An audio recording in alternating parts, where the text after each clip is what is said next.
Hello and welcome to another edition of A Matter of Fact, presented by Alabama State University. A Matter of Fact is just that. The university is fulfilling its promise to make sure that you have access to the facts in the ongoing forensic investigation instigated by Governor Robert Bentley, which has unfairly characterized ASU, its trustees, administration, and staff. In our initial A Matter of Fact presentation, ASU Interim President Dr. William H. Harris explained that the Southern Association of Colleges and Schools, commonly called SACS, which oversees the university's accreditation, had requested a full explanation of the allegations raised in the preliminary update by Forensic Strategic Solutions Incorporated, the governor's hand-picked team of investigators. We'll refer to them as FSS. In a response written to Dr. Barry Goldstein at SACS, Dr. Harris said, quote, "The ASU summary response is that the FSS preliminary report is factually incorrect, intentionally misleading, and otherwise fatally flawed." For a detailed look at a few of the accusations in the FSS preliminary report and the university's response, we spoke with retired federal judge and attorney with White, Arnold, and Dowd, the law firm representing the interests of ASU, UW Clemon. Judge, the preliminary update issued by FSS was clearly marked privileged and confidential, and yet the governor's office released it to the public and the news media. Had the university been afforded the opportunity to review this report prior to its release? No, the university was not afforded the opportunity to review the preliminary report. And the issuance of the report was completely at variance with generally accepted principles in the auditing and accounting industry. Because ordinarily, these professionals look at documents. The documents have to be explained. And before a report is issued, the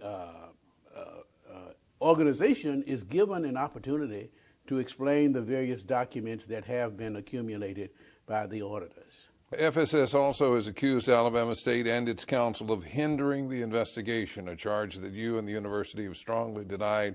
It would seem to most folks that delaying the probe would not be in the university's best interest. Well, the charge that ASU and my law firm thwarted or impeded the investigation is an absolute lie.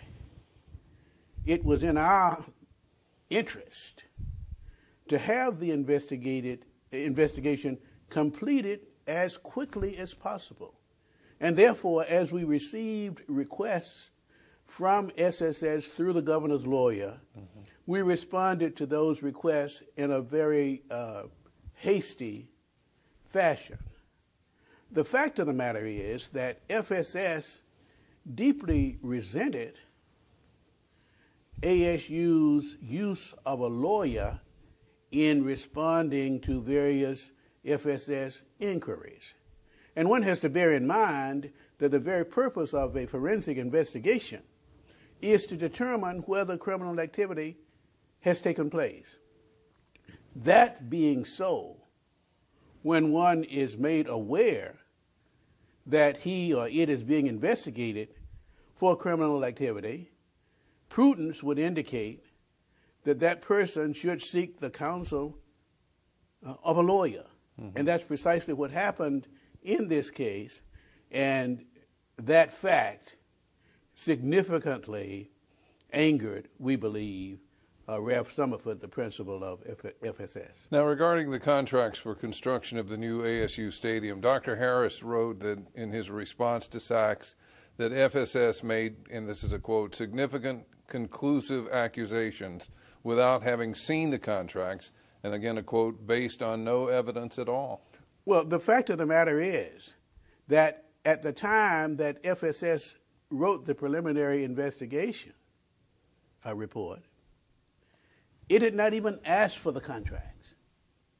And within 8 days after it made the initial request for contracts through the governor's attorney, we provided the contracts that it asked for.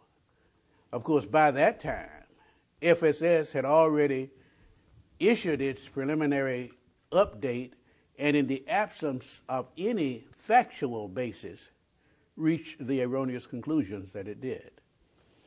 On the subject of the conflict of interest, on October 6, 2013, ASU was advised that Governor Bentley intended to remove Board of Trustees Vice Chairman Judge Marvin Wiggins for violation of the Code of the Conflict of Interest statute. Now, the governor mentioned as violations that Judge Wiggins had several relatives paid by ASU related to Camp Eagle. Now, what evidence was there to support this charge? The letter from the governor initially reflected a basic misunderstanding of the ASU Conflict of Interest statute. That statute makes it, number one, inappropriate or unlawful for a board member to have a financial interest in a transaction with the university. Judge Wiggins has and has not had a contract or a transaction with the university. Mm-hmm. The second provision of the Conflict of Interest statute makes it inappropriate for a family member of a judge to occupy a financial position of trust with the university. That has not happened. None of Judge Wiggins' relatives occupy a position of financial trust with the university. And the third provision of the Conflict of Interest statute prevents a board member from procuring the hiring or compensation of any employee of the university except through the prescribed procedures. Those are the three bases of the Conflict of Interest statute. Judge Wiggins had not violated any of them. With respect to Camp Eagle, this was a high school dropout program in which Mrs. Wiggins, his wife, had been asked to serve as an advisory member of the board that ran the program. Ultimately, she ran the program, but Judge Wiggins had absolutely no involvement in it whatsoever. There were several payments through the Camp Eagle program to relatives of Mrs. Wiggins, but none of these were Judge Wiggins' relatives. Mm-hmm. But most importantly, Camp Eagle was not a financial transaction of Judge Wiggins with the university. Well, speaking of that, after reviewing financial documents, the FSS report also concluded that Kenneth Williams had been paid $14,738 for work done at Camp Eagle, and it turns out that $13,538 of that amount, or 92%, was actually the student financial aid refund that was due to be paid to Mr. Williams after his school costs were taken out of the monies ASU received from Mr. Williams' student loan over a 2-year academic period. The error with respect to Mr. Williams is, I think, probably the best example of FSS's failure to do what any reasonable forensic auditor would have done before issuing a report. All that FSS did was look at numbers and try to associate numbers with various persons who may have had some relationship to Judge Wiggins. If FSS had asked us to explain the records, we would have easily done so, and it would not have made the profound error of assuming student loan refunds as unlawful payments to a relative of Judge Wiggins.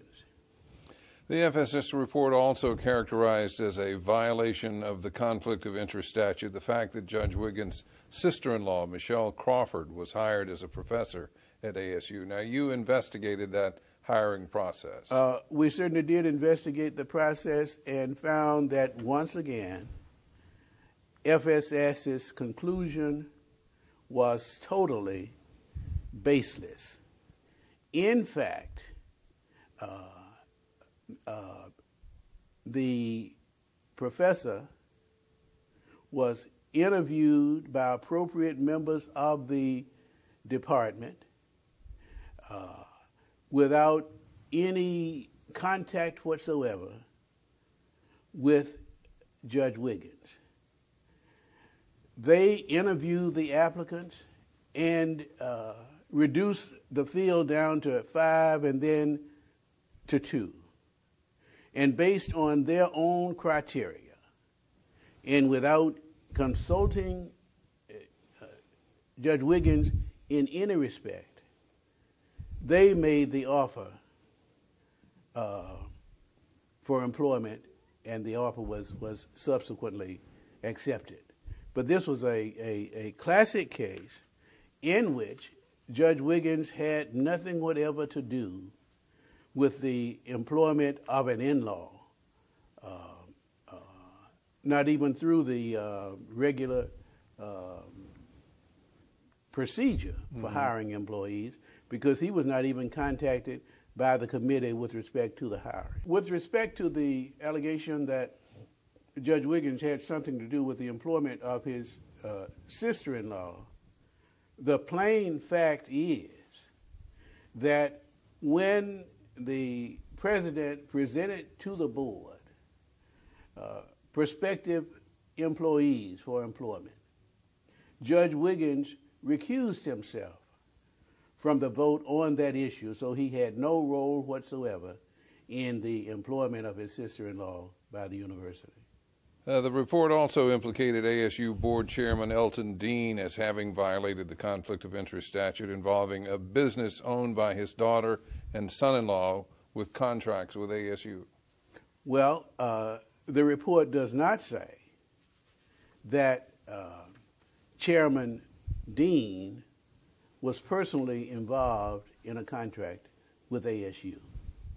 And the true facts are that one of the agencies at ASU needed some inflatables for some kind of project or another, and all that he did was to go to the Yellow Pages. And he came up with the name of a company, contacted that company, and that company provided the needed materials. The agency and the agent were unaware that the company was headed by Chairman Dean's non-dependent daughter and her husband. So essentially they were just completely unaware at the time who they were dealing with. Exactly.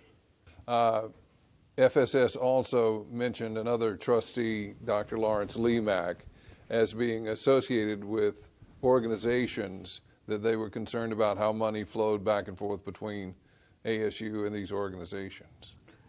It is noteworthy that in its preliminary update, FSS specifically says that it could find no payments from ASU to Dr. Lemack.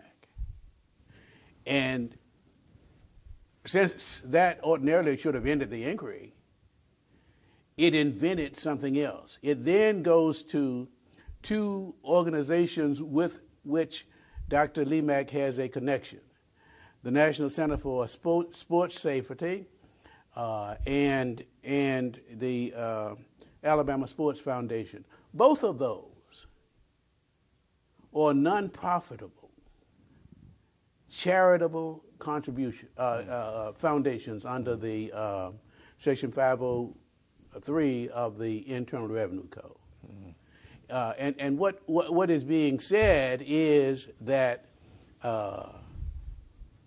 ASU, in effect, made appropriations to these nonprofit corporations, and that Dr. Lemack's relatives received some benefits from the corporations. What actually happened is that the Alabama legislature appropriated a certain amount of money for the National Center for Sports Safety.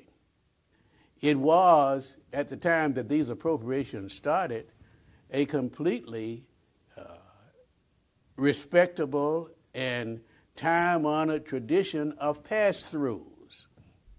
And so the money was appropriated to Alabama State, but Alabama State was obligated to pass the money on over to the National Center for Sports Safety after deducting an expense, in this case an agreed-upon amount of 20%.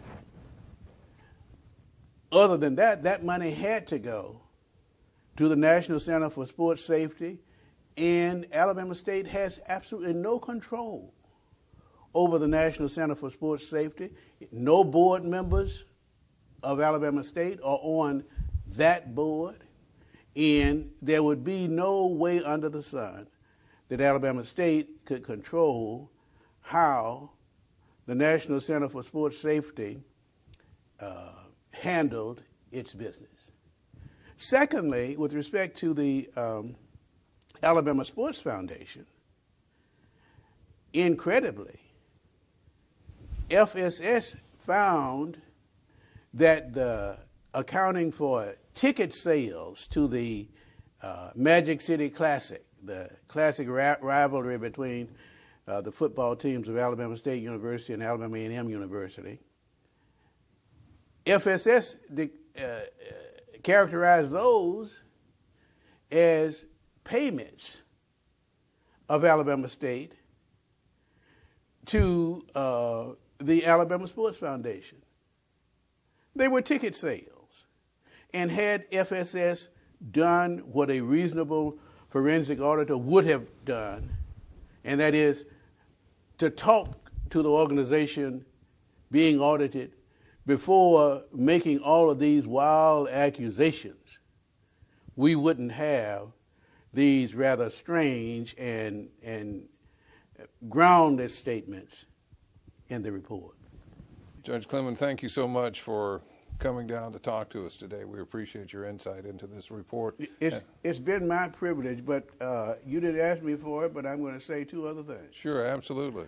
First of all, it is noteworthy that this same group, FSS, has been censured by the state of North Carolina. And equally importantly, this same group has a tremendous financial incentive in light of a big lawsuit pending against it in federal court in Birmingham, where Synovus Bank says that Mr. Somerville owes it between $4 and $5 million, and they've moved for summary judgment in that case. And I suspect that within the next 2 or 3 months, the judge is going to decide that issue. Thank you for that update. Thanks to Judge Clemon for joining us, and thanks to you for watching A Matter of Fact. We'll continue to monitor this story and present you with all the facts. To read Dr. Harris's full response to the SACS inquiry, please visit www.alasu.edu/fact-finding.